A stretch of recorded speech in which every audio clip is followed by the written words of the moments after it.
Fermez les yeux et imaginez le portrait. Vous êtes à Montréal, en Nouvelle-France, disons autour de l'an 1740. C'est la fin de la journée et vous décidez d'aller vous promener. Vous déambulez dans les rues, mais quand je dis déambuler, c'est plutôt que vous essayez d'éviter de marcher dans la boue et l'eau qui embourbe toutes les rues. Avec le printemps, c'est presque impossible. Vous montez sur le trottoir en bois, mais après quelques pas, vous êtes obligé d'arrêter. Il est complètement bloqué par un tas de fumier. Ce doit être encore prud'homme qui n'a pas nettoyé son bout de trottoir. Retournant sur la rue, vous vous rebroussez chemin et décidez d'aller plutôt sur la place du marché, manquant de glisser et tomber dans la boue 3 ou 4 fois en chemin. Au loin, vous voyez les murs de pierre qui entourent la ville. Ils ne sont pas encore terminés après presque 30 ans de construction. Une chance que dans le futur, les nouvelles technologies permettront de construire rapidement, n'est-ce pas? Une fois sur la place de marché, vous regardez autour de vous. D'autres personnes se promènent, quelques soldats près des portes de la ville et évidemment des cochons qui déambulent sur la place. Quand vous étiez jeune, la vie était plus animée. Mais depuis quelques années, on dirait que tout est gris. La pierre des maisons, les toits de tôle, les murs de la ville, c'est un peu monotone comme visuel. En entendant sonner les cloches de l'un des nombreux clochers de la ville, vous vous dites que c'est l'heure. Il faut se dépêcher un peu pour pouvoir rentrer à la maison avant la tombée de la nuit. Parce que les petites ruelles deviennent particulièrement inquiétantes dans le noir total. Vous avez hâte à demain parce que demain c'est dimanche. Bon, les cabarets seront fermés, mais après la messe, pourquoi pas une petite visite dans le jardin des Jésuites ou encore peut-être amener la petite famille chez les amis. On pourrait y danser ou encore jouer aux cartes, mais évidemment tout ça dans le dos du prêtre. Avant de vous coucher, vous allez tirer un peu d'eau pour faire toilette. De l'eau du puits, évidemment, pas du fleuve, faudrait pas tomber malade comme le voisin. Peu après les derniers rayons du soleil, vous rajoutez 1 ou 2 bûches dans la cheminée fraîchement ramonée et hop, au dodo. Après tout, il faudra se lever tôt demain pour faire le pain. Qu'est-ce que vous dites de ce petit portrait? Triste? Bucolique? Romantique? Aujourd'hui, à Tous les chemins mènent à Montréal, parlons un peu du quotidien des Montréalistes à la Nouvelle-France.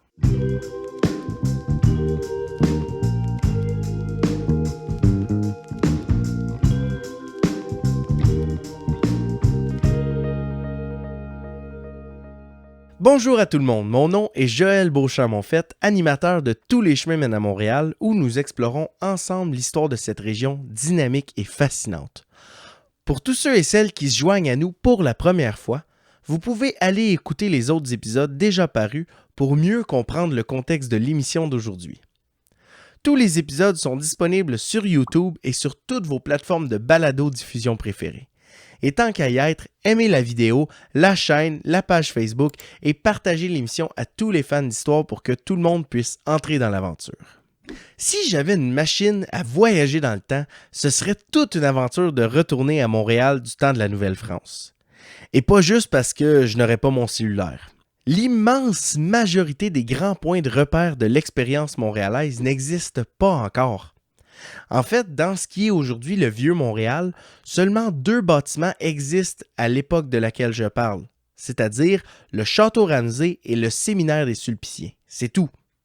Pas de vieux port, pas de rue de la Commune, pas de place Jacques-Cartier, même pas la basilique Notre-Dame. Bon, maintenant qu'on est complètement dépaysé, j'aimerais bien dans l'épisode d'aujourd'hui faire un petit tour d'horizon du Montréal de cette époque. À quoi ça ressemble d'y vivre? Mais la première chose à savoir, c'est que Montréal, ce n'est pas la ville d'aujourd'hui qui couvre la majorité de l'île. C'est en fait un petit rectangle d'1,5 km par 400 mètres, environ entre les rues Saint-Pierre, Saint-Paul, Saint-Jacques et Saint-Denis. Au-delà de ces rues, il y a des remparts en pierre, un peu comme il y en a encore aujourd'hui autour du Vieux-Québec. La palissade de Pieux qui avait été bâtie à partir de 1687 se révèle insuffisante pour des guerres à l'européenne, alors que la France et la Grande-Bretagne entrent en conflit de plus en plus souvent. Les autorités profitent donc de la paix qui s'ouvre après la signature du traité d'Utrecht en 1713 pour fortifier la ville. Après une période de planification, on engage l'ingénieur militaire Gaspard-Joseph Chosgros de Léry qui dresse les plans finaux. À partir de 1718, un rideau de pierre de 3500 mètres est construit autour du Vieux-Montréal avec 6 mètres de hauteur, des portes de ville pour contrôler les entrées, des fossés, des glacis pour limiter les attaques à l'européenne. Au-delà de l'aspect défensif, les murs sont impressionnants et servent particulièrement à intimider l'adversaire, l'obliger à faire un siège pendant que des troupes venues de Québec peuvent les prendre à revers. La construction des murs prend plus de 30 ans et se termine seulement en 1744 et la facture est très salée. Le coût total s'élève à 445 000 livres, ce qui vaut environ 11 millions de dollars en valeur d'aujourd'hui. L'immense majorité de ce montant est payée par la couronne française, avec une petite partie par les citoyens et les Sulpiciens qui sont les seigneurs de l'île. Les remparts créent aussi une démarcation très claire entre la ville et ce qu'il y a à l'extérieur. Progressivement, ce sera une population plus aisée d'artisans, bourgeois, commerçants, religieux et aristocrates qui ont les moyens de vivre à l'intérieur des murs, alors que les populations moins nanties sont rejetées à l'extérieur. Près des portes de la ville, juste de l'autre côté des murs, ces populations de petits artisans, journaliers et autres se regroupent dans ce qu'on appelle les faubourgs. Le mot faubourg, implique ce rejet du bourg et leurs noms nous sont parvenus jusqu'à aujourd'hui dans la toponymie. Pensez par exemple au faubourg Saint-Laurent. Ça prendra presque un siècle pour que la population des faubourgs dépasse celle de la ville fortifiée.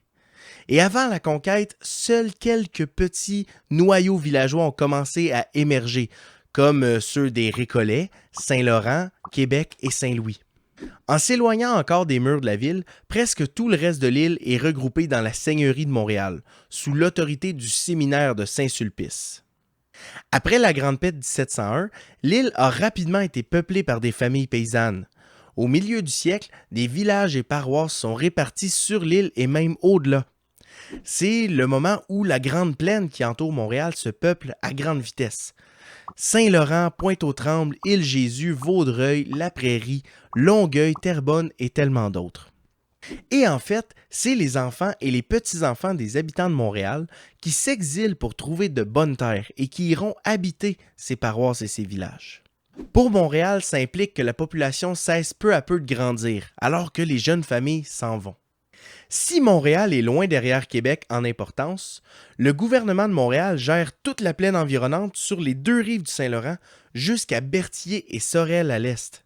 Ses limites ne sont pas très claires, mais son autorité s'étend grosso modo au nord jusqu'à la baie d'Hudson, au sud jusqu'à la Nouvelle-Angleterre et à l'ouest jusqu'à la région des Grands Lacs et du Mississippi, ce qui en fait de loin le plus important des 5 gouvernements régionaux de la Nouvelle-France. Et justement, le gouverneur particulier de Montréal a tendance à devenir le gouverneur général de la Nouvelle-France. Pensons par exemple à Louis-Hector de Calière, ou Philippe de Rigaud de Vaudreuil, Claude de Ramsay et Charles Lemoine, tous de futurs gouverneurs généraux de la Nouvelle-France. L'importance de Montréal comme porte d'entrée de l'Ouest est aussi montrée par la présence de soldats dans la ville. Les soldats du régiment de Carignan-Salière ne seront finalement pas restés si longtemps dans la colonie, juste assez pour écarter la menace Haudenosaunee. À partir de 1683 et jusqu'à l'éclatement des guerres qui mèneront à la chute de la Nouvelle-France, ce sont les compagnies franches de la marine qui prennent le relais comme principale force armée dans la colonie. Durant cette période, le gouvernement de Montréal entretient 13 compagnies de troupes franches de la marine. La grande majorité n'habite pas directement à Montréal, mais plutôt dans les forts de l'Ouest. Mais il y a quand même autour de 250 soldats à temps plein entre les murs de la petite ville, ce qui fait qu'ils sont quand même assez durs à manquer. Ils sont une présence continuelle chez l'habitant de Montréal parce qu'il n'y a pas de caserne pour les soldats et ils logent donc directement dans les maisons de la population. Plus que jamais dans son histoire, le Montréal de la première moitié du 18e siècle est une ville d'abord et avant tout militaire.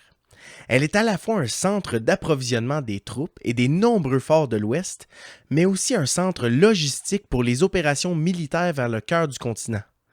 Les murailles qui entourent la ville sont une preuve frappante de cette militarisation. Mais il y a en plus la colline de la Citadelle, un fort qui domine la ville. Il y a une poudrière, des hangars, des magasins servant les soldats et les officiers. Soldats et officiers qui, il faut le rappeler, habitent directement dans votre maison. Jamais il n'aura été aussi facile d'assurer un contrôle sur la population. Le second grand contrôle social de la ville vient cette fois-ci des communautés religieuses. Les prêtres de Saint-Sulpice ou Sulpiciens sont seigneurs de toute l'île à l'exception d'une partie du Mont-Royal. En plus de posséder directement certains terrains comme le domaine de la montagne, le saut au récollet et la ferme Saint-Gabriel, ils sont les propriétaires d'une quinzaine de moulins à eau et à vent qui leur apportent des revenus supplémentaires. Les habitants ont l'obligation d'y venir moudre leurs grains en payant toujours évidemment un prix.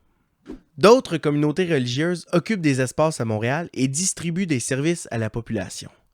Il y a les Sœurs hospitalières de Saint-Joseph, fondées par Jeanne Mance, qui possèdent l'Hôtel-Dieu. Il y a aussi la Congrégation Notre-Dame, fondée par Marguerite Bourgeois, qui apporte une éducation aux jeunes filles. Pour l'éducation des jeunes garçons, il y a les Frères Charon, qui possèdent l'Hôpital Général. L'Hôpital Général est ensuite cédé en 1730 aux Sœurs de la Charité, ou les Sœurs Grises, fondées par Marie-Marguerite Dufrost de la Gemeraie, qu'on connaît aujourd'hui sous le nom de Mère Diouville. Enfin, deux communautés religieuses bien établies en Europe ont des couvents à Montréal sur la rue Notre-Dame. Il y a les Récollets à l'ouest et les Jésuites à l'est, qui sont sur les terrains qui deviendront l'Hôtel de Ville et une partie du Champ de Mars. Ensemble, les terrains gouvernementaux, militaires et religieux occupent une immense partie de la ville avec leurs bâtiments et leurs jardins.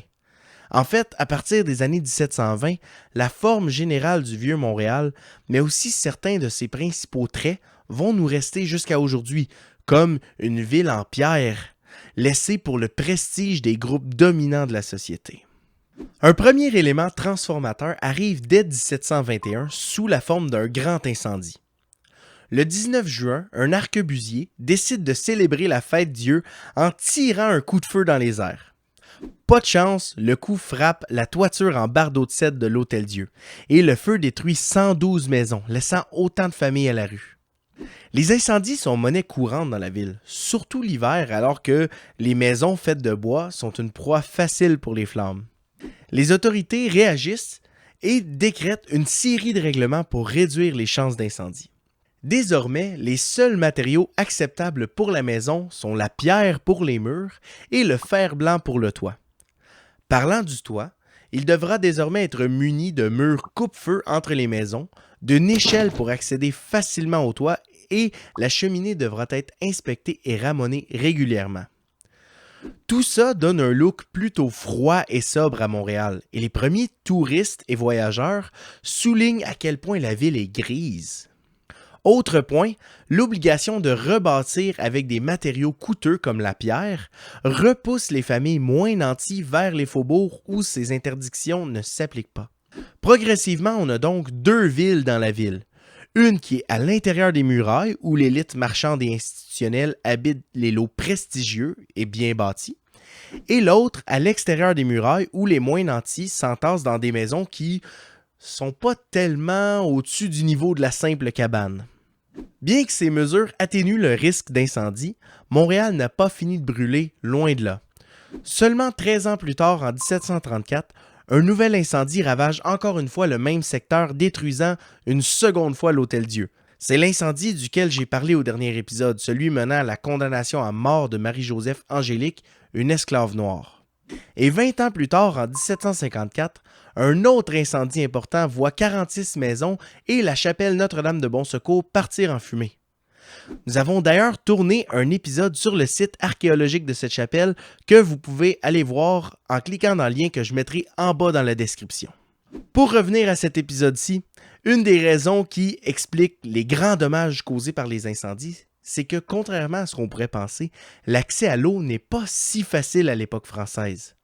Pourtant, la petite ville de Montréal est littéralement entourée d'eau. Il y a le fleuve Saint-Laurent, évidemment, mais également la petite rivière Saint-Pierre, le ruisseau Prud'homme et le ruisseau Saint-Martin, en plus d'un grand marécage à l'emplacement actuel de la gare Vigée. À l'exception du fleuve, ils ont tous aujourd'hui été recouverts sous des rues, comme par exemple les rues Diouville et Saint-Antoine. Malgré l'abondance de l'eau, elle n'est déjà plus potable, simplement parce qu'elle est trop polluée. En fait, les ordures ne sont pas ramassées dans la ville, et il est pratique courante pour la population de jeter ces ordures directement dans le fleuve et les cours d'eau. Carcasses d'animaux, sang, déchets et autres rendent l'eau malpropre et puante. Et inutile de dire qu'il n'y a pas d'égouts et d'aqueducs non plus. L'eau bue par la population vient donc plutôt de quelques puits privés et publics creusés dans la ville. Lors d'un incendie, de longues chaînes de seaux d'eau sont donc constituées à partir des différents puits et citernes jusqu'à l'incendie, ce qui n'est pas optimal. En plus, en 1721, on a simplement manqué de seaux. Il a donc fallu se rabattre à limiter le feu en détruisant à la hache des maisons à proximité pour empêcher l'incendie de s'étendre. Et pour les braves qui acceptent de boire l'eau directement des rivières, c'est souvent la diarrhée, fièvre et maladies gastriques qui les attendent. La relative rareté de l'eau est une chose, mais en plus on s'en méfie parce qu'on croit que l'eau apporte des maladies. Il est donc recommandé de ne pas se laver à l'eau et au savon.